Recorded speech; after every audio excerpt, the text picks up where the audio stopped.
안녕하세요. 정보가 세상을 바꾼다의 인포뱅크입니다. 이번에 전해드릴 내용은 인텔, 삼성 제치고 반도체 1위 탈환, 시스템 반도체에서 AMD와 함께 웃어 PC용 프로세서 공급량 타결을 위해 85억 달러 투자 밝혀 16나노급 글로벌 파운드리 위탁? 이 내용에 대해서 알아보겠습니다. 여러분의 구독과 좋아요는 저에게 많은 도움이 되오니 구독과 좋아요 많이 눌러주시기 바랍니다. 그러면 시작해 보겠습니다. 지금 인텔과 AMD가 함께 웃은 2019년도인데요. 이것은 시스템 반도체의 힘이 되겠습니다. 그러면 내용을 한번 시작을 해보겠습니다. 지금 첫 번째로 볼 것은 인텔의 성과입니다. 23일 날 인텔이 매출을 발표했는데요. 인텔의 2019년도 4사분기 매출액은 202억 달러, 약 23조 5,900억 원이고 영업이익은 68억 달러, 약 7조 9,400억 원을 기록했다고 밝히고 있습니다. 이 매출액과 영업이익은 각각 전년 동기 대비 8%, 9% 지금 늘어난 상태입니다. 인텔의 호실적에는 데이터 센터 그룹과 사물 인터넷 그룹 외 부분이 이끌었는데요. 데이터 센터 그룹에서는 매출액 72억 달러, 영업이익 35억 달러, 그리고 전체 영업이익의 절반 이상이 데이터 센터 그룹이 차지를 했습니다. 특히 2세대 제온 CPU가 상승세를 보인 덕분이게 되겠죠. 그러나 올해에는 좀 상황이 달라질 것으로 보고 있는데요. 그 이유는 AMD에서 새로운 제품이 그 대항마로 나왔기 때문입니다. 그것은 전의 내용에 대해서 보여드렸으니까 제가 한번 연결시켜 드릴 테니까 그걸 보시면 되고요. 또한 사물 인터넷 그룹 부분도 매출 9억 2천만 달러를 기록해서 전년 동기 대비 13%나 상승했습니다. 그리고 모바일 아이 그리고 메모리 사업도 각각 매출액 2억 4천만 달러, 12억 달러를 올렸습니다. 첨단 운전자 지원 공급에서도 ADAS라고 불리는데요.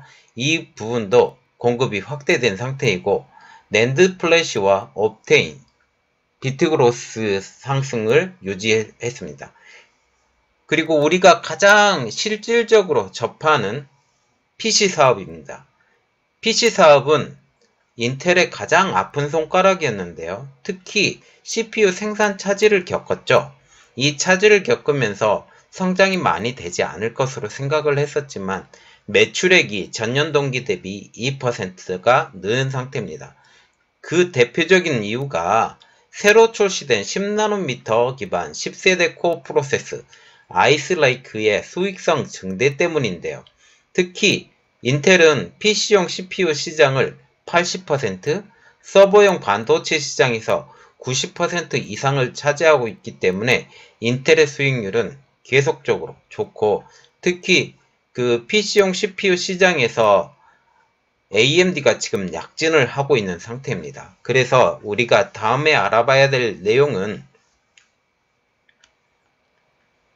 AMD의 약진입니다. 이 AMD의 약진에 대해서는 우리가 먼저 생각을 해봐야 될 것이 7세대가 아닌 7나노 공정의 도입입니다.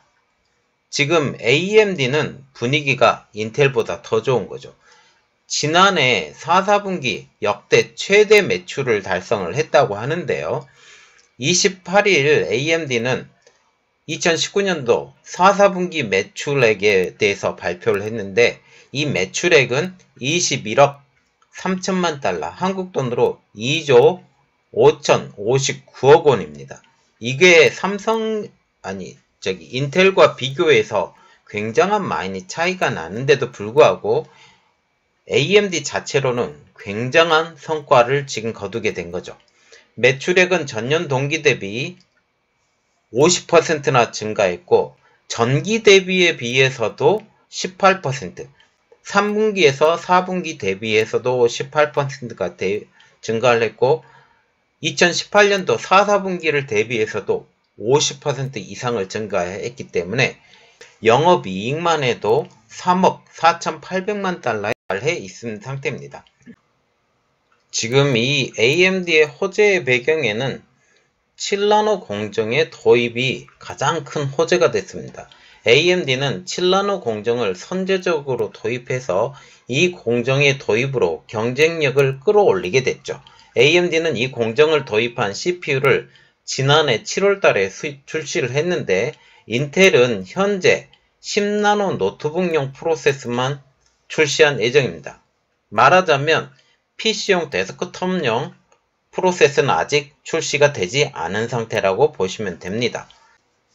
AMD는 컴퓨팅 및 그래픽 부분이 실적을 개선을 지금 이끌었는데 해당 부분 3분기 영업이익은 3억 6천만 달러, 이는 4분기 1억 7,800만 달러 대비 2배나 증가한 수준입니다. 여기에 라이젠 프로세스와 라이젠 게임용 GPU의 판매가 늘었는데 이도 또한 7나노 라인업이 주도를 했습니다. 제품별 평균 가격은 전년 대비 많이 상승을 했죠. 그러나 엔터프라이즈, 임베디드, 세미 커스텀 부분은 상대적으로 부진했던 건 사실입니다. 매출이 전년 대비 11%나 줄었는데요. 에픽 프로세스 판매는 늘었지만 다른 제품들의 판매 감소로 여기 부분은 빛을 보지 못했습니다. 그리고 다음번에 한번 알아봐야 될 지금 내용은 삼성을 제치고 인텔의 반도체 1위 탈환에 대해서 알아보겠습니다. 시장조사업체 가트너에 따르면 2019년도 전 세계 반도체 매출은 4,183억 달러, 약 485조 원으로 추상되고 있는데요. 이는 전년 대비 11.9% 떨어진 수준입니다. 업체별로 보면 인텔이 1위, 삼성전자가 2위인데 지난 2017년, 18년 이 기간 동안 삼성전자에 내줬던 선두를 되찾은 것입니다. 인텔은 서버 시장 침체 그리고 CPU 공급 제한 등으로 영향을 많이 받았지만 선방한 상태입니다. 지난해부터 CPU 생산 능력을 늘리기 위해서 라인도 증설하고 있는데 지금 인텔의 1위 탈환의 배경에 가장 큰 이유가 되는 것은 메모리 반도체 하락이 있었습니다. 이제 다음 내용을 한번 보겠습니다. 지금 인텔이 공격적인 투자를 발표를 했는데요. 인텔은 이전부터 문제가 되었던 프로세스 수급 불균형을 잠재우고 PC용 프로세스 공급난, 수급난을 이전 수준으로 회복시키기 위한 대규모 투자를 나서는 인텔은 23일 진행된 2019년도 4분기 실적 발표에서 올해 85억 달러, 약 8조 6천억 원 이상의 생산시설 확충과 차세대 공정을 위한 장비 구매에 투자한다고 지금 밝힌 내용입니다. 일부 외신에서도 인텔은 셀러론, 펜티엄, 코어 i3 등 일부 고보급용 프로세스를 글로벌 파운드리를 통해서 위탁 생산해 16나노 공정의 여유를 확보할 것이라고 지금 예측을 하고 있습니다. 자, 여기 our priority라고 해서 accelerating our growth, 그리고 improving our execution, developing our capital, 이 내용에 대해서 두 번째 내용 보시면 adding 25% 2020 wafer capacity to support the high single-digit PC unit volume growth.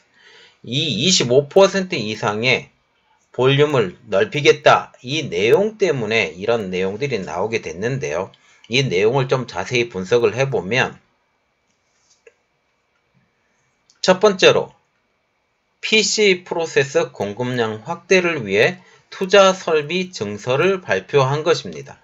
여기에 7나노, 5나노 차세대 공정 투자도 지금 예상이 된다고 하는데요.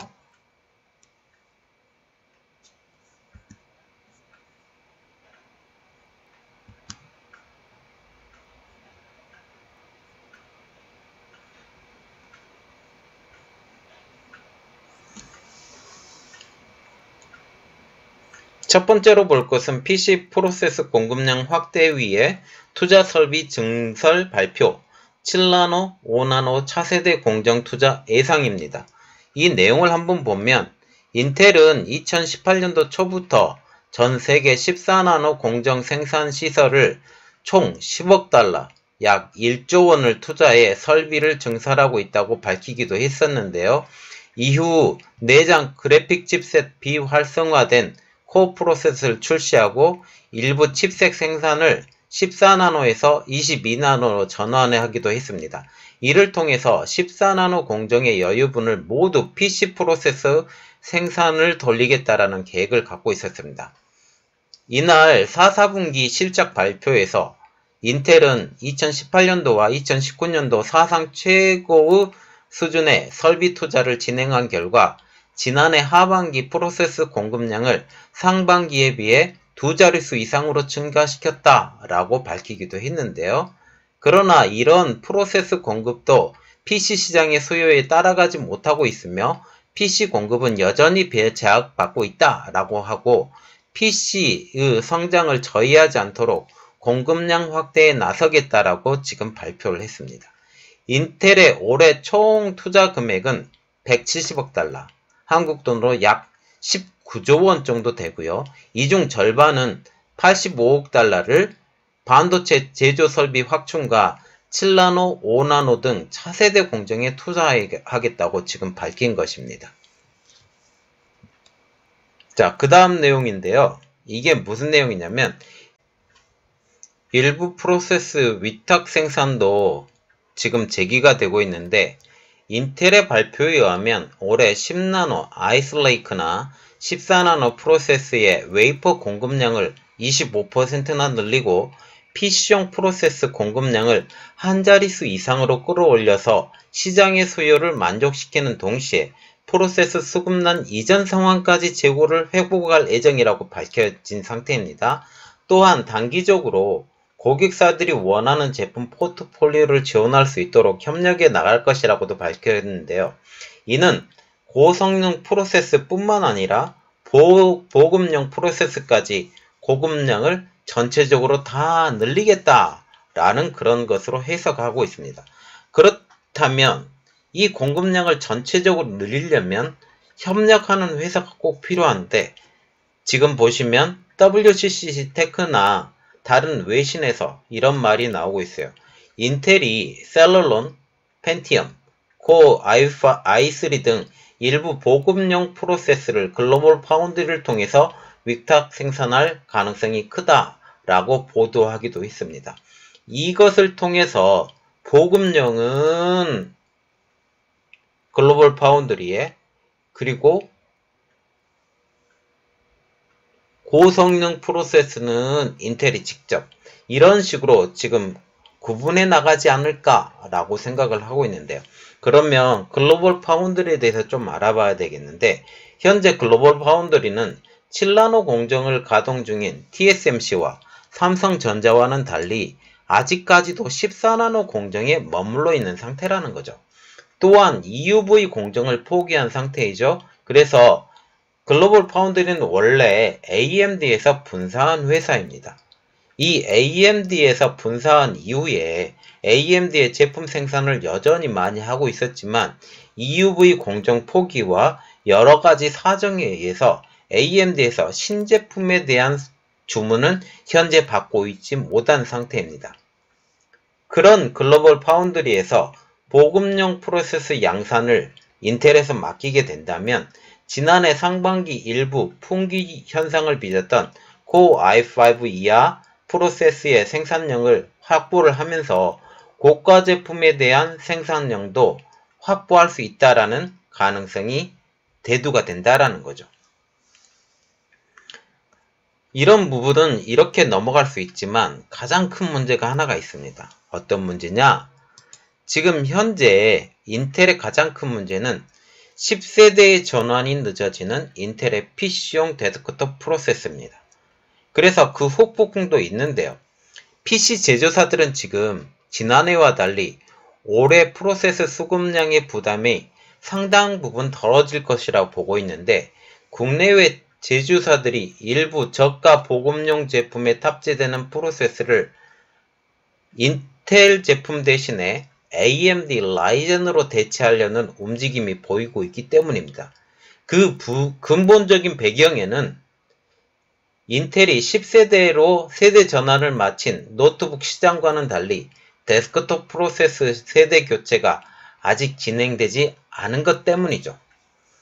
그리고 보급용 프로세서의 용량도 캐파도 아직 부족해서 이런 부분에서 한정적이라는 것입니다. 그래서 지금 인텔은 더욱더 빨리 다른 회사와 협력을 하든지 아니면 캐파를 점점 늘려서 이것에 대해서 선제적으로 대응을 해야 된다. 그래서 그렇지 않으면 이 지금 PC용 시장의 90%를 점유하고 있는 점유율이 무너질 것이다 라는 지금 말이 많이 나오고 있습니다. 특히 인텔의 데스크톱용 프로세서를 확인하면 처참한 상태였는데요. 2018년도 10월 달에 데스크톱용 9세대 코어 프로세서를 출시한 후에 1년 이상 다음 제품을 출시하지 못한 상태입니다. 지난해 10월 게임에 특화된 i9 9900KS 프로세서를 출시를 했다고 하지만 이는 모든 코어가 8코어이고 최대 5GHz로 작동하는 점 외에는 기존 9세대 프로코어 프로세서와 구조면에서 거의 차이가 없기 때문이죠. 이를 위하여 다른 곳에 위탁을 맡긴다는 소문이 떠돌았지만 삼성도 마찬가지고 TSMC에도 마찬가지고 이러한 소문이 계속 떠돌았어요. 그런데 아직까지 아무런 진척이 없는 상황입니다. 현재 아일랜드와 이스라엘에 공장을 증설하겠다라는 그런 내용들밖에 없다라는 거죠. 자, 지금 이 상황을 보면서 인텔은 작년에 삼성을 누르고 반도체 시장의 절대 강자로 지금 다시 떠올랐습니다. 그럼에도 불구하고 지금 CPU 시장에서 이런 10세대 아니면 7나노, 5나노 공정의 이런 제품들이 아직 생산이 되지 않기 때문에 이런 점유율들은 점점 떨어져가고 AMD의 점유율들은 점점 올라가고 있는 상태입니다.